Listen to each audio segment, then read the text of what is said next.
आज हम एंगल्स के बारे में पढ़ेंगे। पिछले वीडियो में हमने देखा था कि जब एक रे और इसका जो ये स्टार्टिंग पॉइंट है यहां से एक और रे ले ले, यानी कि इन दो रेस का, इन दो किरणों का जो मूल है, जो वर्टेक्स है, वो क्या हो जाए, सेम हो। जो मूल वर्टेक्स किसका, दो रेस का सेम हो तो उनके बीच में जो ये गैप है इसको हम क्या बोल देते हैं, एंगल। इसको हम बोल देते हैं एंगल कोण।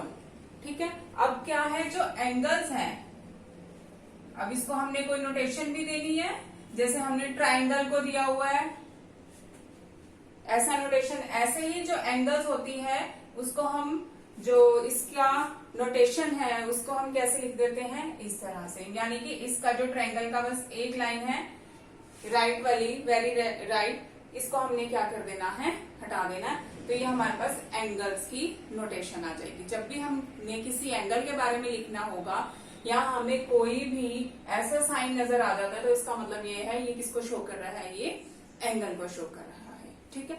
तो अब इसके बीच में ये हमने गैप लिखा है, इसको हम एंगल्स को, ये तो होगी इसकी नोटेशन। अब एंगल्स के जो हम जर्नल फॉर्म लिखते हैं, जर्नल हम नेम दे देते हैं, वो क्या है, जैसे थीटा, एक्स, वाई, जेड, आगे आप पढ़ेंगे फाई, और भी हो सकते हैं। जो जर्नल है हम कैसे लिख देते हैं, थीटा, थीटा को दोबारा से देखिए, ये theta, X, Y, Z. Okay. अब सपोज करो जो ये इसका मूल है इसको हमने नाम दे दिया ओ। ये है बिंदु ए और ये है बिंदु बी। जो ओ ए है, ओ ए रे है, ए पॉइंट से ये आगे बढ़ती जा रही है, ओ पे ये रुकी हुई है। ऐसे ही ओ बी से, यहां से ये बी पॉइंट से ये आगे बढ़ती जा रही है और ओ पर ये रुकी हुई है।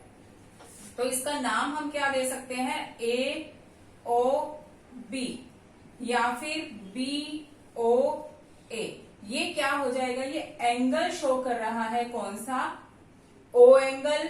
ये कौन सा एंगल शो कर रहा है, ये भी कौन सा एंगल शो कर रहा है, ओ एंगल। ये दोनों ए ओ बी, बी ओ ए, ये एंगल शो कर रहे हैं, बीच वाला एंगल शो कर रहे हैं। ए से शुरू होकर कहा गया, बी पर, या हम ये भी कह सकते हैं बी से शुरू होकर ये कहां आया, ए पर। This angle is called AOB, BOA।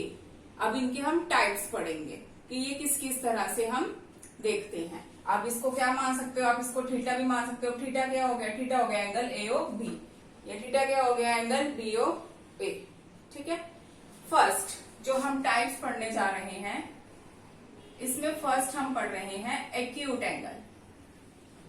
Acute angle क्या होता है, वही दो रेस के बीच में एंगल होगा। ये रेस कैसी हैं, एक रे और दूसरी रे के बीच वाला एंगल थीटा एंगल। ये थीटा कैसा होना चाहिए हमारे पास, 90 से छोटा। अगर थीटा हमारा 90 डिग्री से छोटा है, ये क्या है, डिग्री। इसके जो यूनिट्स हैं, इकाइयां हैं, जैसे हम भार को देखते हैं किलोग्राम, ग्राम में, लेंथ को देखते हैं मीटर, सेंटीमीटर, किलोमीटर में, ऐसे जो यूनिट्स हैं इसके क्या है, डिग्री। ये डिग्री का साइन हो गया, नोटेशन होगी। अब थीटा जब हमारे पास 90 डिग्री से कम होगा तो हम उसको क्या बोल देंगे, एक्यूट एंगल, या फिर हिंदी वाले बच्चे न्यून कोण। न्यून कोण थीटा, ये 90 डिग्री का एंगल क्या है, थीटा जब हमारे पास वही दो रेज हैं, एक रे और दूसरी रे, जब एक रे के ऊपर दूसरी रे ऐसे लगी हो, बिल्कुल सीधी, स्ट्रेट, परपेंडिकुलर, तो इनके बीच में इसको हम क्या बोल देते हैं, परपेंडिकुलर भी बोल देते हैं। परपेंडिकुलर कब बोलते हैं, जब यहाँ का एंगल कितना हो जाता है, 90 डिग्री। 90 डिग्री होने पर उसको हम बोलते हैं right angle. Right angle, angle का क्या नाम हो जाता है? Right angle. और इसको हमने ऐसे शो कर देना है। ये है हमारे पास थीटा, थीटा यहाँ पर क्या रहता है? 90 डिग्री का। जब थीटा 90 डिग्री का रहता है तो इसको हम क्या बोल देते हैं? Right angle. और हिंदी में बोल देते हैं इसे समकोण। समकोण। पहले हमने देखा है जो दोनों रेस, अगर मानो जो आपकी ये रे और जो ये रे है ये एक दूसरे के ऊपर ही है, यानी कि इनके बीच में कोई गैप नहीं है, तो वो एंगल कितना होगा? 0 डिग्री का। फिर ये रे अपनी जगह पर ही रही, इसने बढ़ना स्टार्ट किया, आगे शुरू किया बढ़ना। जो यहाँ पर ये एंगल बन रहा है थीटा का एंगल बन रहा है जो 90 डिग्री से कम है, वो क्या हो गया? हमारे पास न्यून कोण। क्या हो गया? न्यून कोण। जब ये आगे बढ़ा, जब ये 90 डिग्री का बना, इसने क्या बना दिया? 90 डिग्री, तो इसको हमने क्या बोल दिया? Right angle. क्या बोल दिया? Right angle. अब जब 90 डिग्री से ज्यादा हुआ, 90 डिग्री से क्या हो गया? ये ज्यादा, और ये जो यहाँ पर स्ट्रेट लाइन एक और बनने वाली है, ये स्ट्रेट लाइन बनने वाली है, इससे कम। ये एंगल जो है यहां से कम है और जो 90 है उससे क्या है? ज्यादा। तो इसको हम बोल देते हैं अधिक कोण। इस कोण को हम बोल देते हैं अधिक कोण।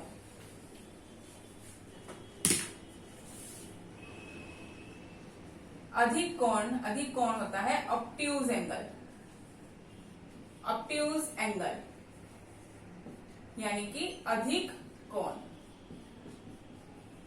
अधिक कोण, अधिक कोण क्या है? जब हमारा थीटा किसके बीच में हो? 90 डिग्री से तो वो ज्यादा हो लेकिन 180 डिग्री से कम। कैसा? यहां पर अगर हम ये मान ले ए, इधर जो एंगल बनने वाला है ये एंगल हमारे पास मान लो थीटा है। ये थीटा क्या होगा? अगर ये 90 डिग्री से तो बड़ा हो लेकिन 180 डिग्री से छोटा हो, तो उसको हम बोल देते हैं अधिक कोण।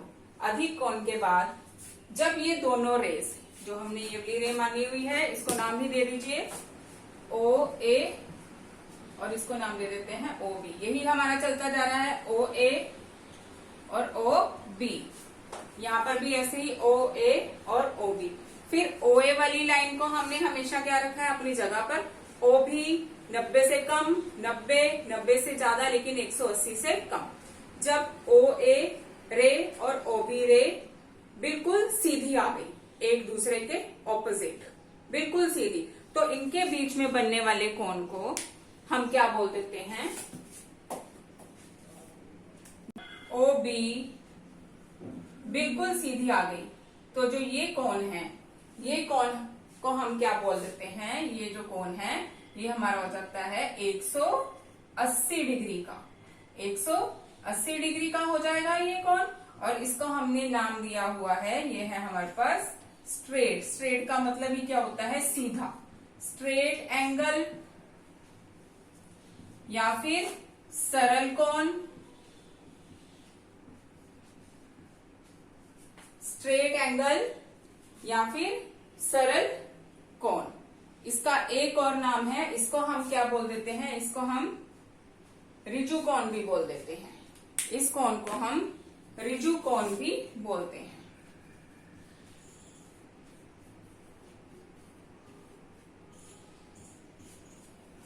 ये हमारे पास स्ट्रेट एंगल, सरल कोण, ऋजु कोण, जहां पर हमारे पास ओ ए और ओ बी बिल्कुल एक दूसरे के ऑपोजिट आ रही हैं, और ये क्या बना रहा है? Theta 180 degree.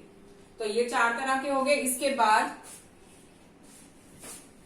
जब 180 से क्या हो जाए? वो ज्यादा, 180 से ज्यादा हो जाए,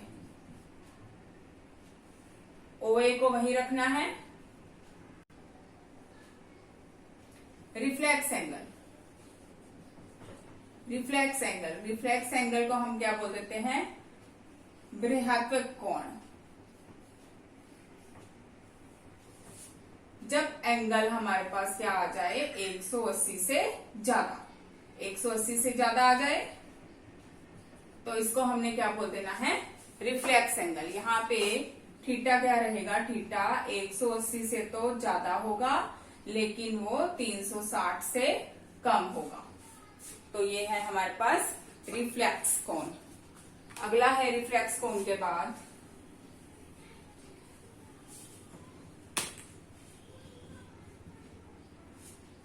जब OA वाली रे के ऊपर OB वाली जो रे है ये पूरा घूम कर आए, पूरा घूमकर इसके ऊपर ही जो है वो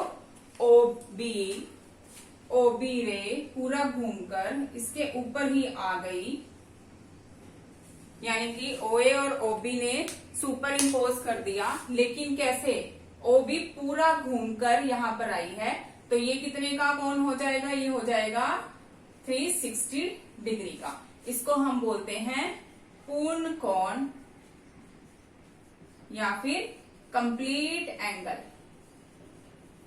कंप्लीट एंगल यहाँ पे थीटा क्या है 360 डिग्री, 360 डिग्री। तो पहला हमने क्या किया, पहला हमने किया न्यून कोण।